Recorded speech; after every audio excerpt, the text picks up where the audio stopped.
Somewhere along the line, I must have backed into the high tension wire, the one that is on the street side.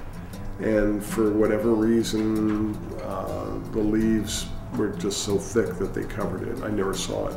And I was positioning myself to cut another limb and sit on a tree branch. And I guess I backed up, hit it with my back, my shoulder, and it must have electrocuted me. And I don't remember a thing after that. It just, everything was blank.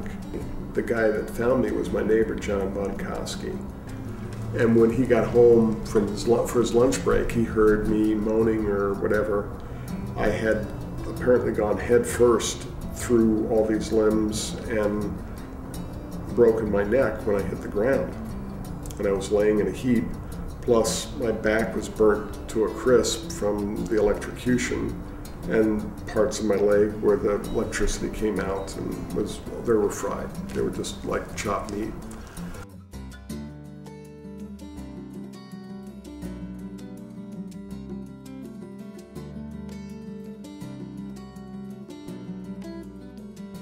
When I was a little boy, I used to watch like Sky King. He flew and I thought, that is so cool, that's so free, you can just go wherever you want to go, how cool is that? There was Superman, and he could fly, but I knew I couldn't do that, even though I did try one time.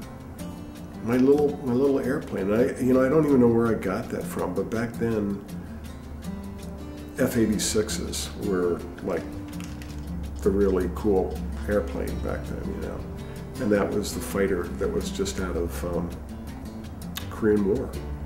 And I thought, oh man, that's big time. That's the real deal. And I remember I got this little plane, just this, one of these little, I guess it was made out of metal, cast iron or something. I don't remember exactly what it was, but it was kind of heavy. But I remember I just would play, my mother would tell me I would play with that thing for hours, making landings and fighting in a big war and, dog fighting in midair. And I always won. So I thought, why not do that for a living when I grew up? We know that I became a pilot. What they do to pilots who really aren't ready for showtime or prime time, they give you a B-52. They don't give you a fighter plane where you're the only guy in the plane and it's a multi-million-dollar plane, and if it were me, I'd wreck it probably instantly, I think the biggest thing overall was my father's alcoholism and the fact that he was not only an alcoholic but a workaholic. He didn't have a lot of time for anything else. And especially for us kids. I think I would have just wanted to be wanted, rather than be kind of an accident.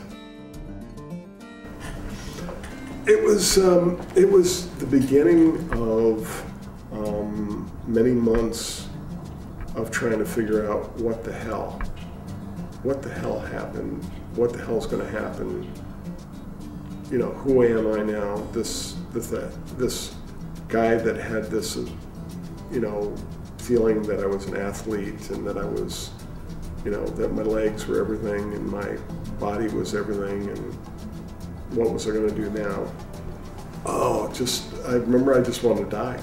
It was real clear to me that I didn't want to live like this. I was not going to live like this once they told me that I was paralyzed for life. And I just thought, that's not worth living. It ain't. I want out now. And I remember telling my wife, begging her, and, the pain that I caused her. And I asked everybody that would come in the room, to help me die, figure out a way, get me some pills, do morphine, whatever you gotta do. I don't want to be around, you gotta take me out.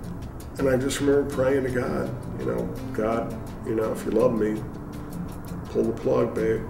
I don't want to do this. I can't do this. And that's what I really felt. I felt like I couldn't do it. And I not only didn't want to, I couldn't. So I was pissed. I was really angry. I was really angry, and just feeling so sorry for myself. I mean, it was a classic pity party, you know. And I can remember one of those nights. Went through my whole routine, couldn't sleep, up at 2, 3 in the morning, just very pissed off, very bad attitude. And I was going to keep trying. This 23rd Psalm thing, I figured, if I just did it enough that, maybe we'd get a connection. And I did my thing, and I said my prayer, and nothing, as usual, nothing. I wasn't, there was no white light, there was no heal. There was none of that stuff, you see on TV. And I couldn't walk, and I couldn't move, and I was still pissed off. But all of a sudden, something happened, and it's like there was, it wasn't a revelation so much. I describe it as like an epiphany.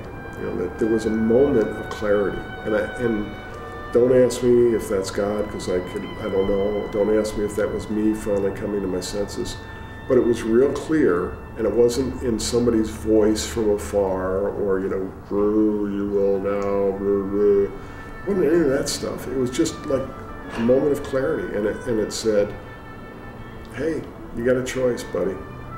Here's the choice. You're going to be a crip, no matter what. So here's your choice. You can have a great life, or you can be miserable. Either way, your decision. You decide. What do you want to do there, Chief? Your decision. Somebody flipped a switch, and at that point, I realized that it was up to me, and it was up to my attitude. I don't know if I'll ever walk. I don't really even care anymore. That was not important to me. What was important was figuring out how I was going to get on with my life.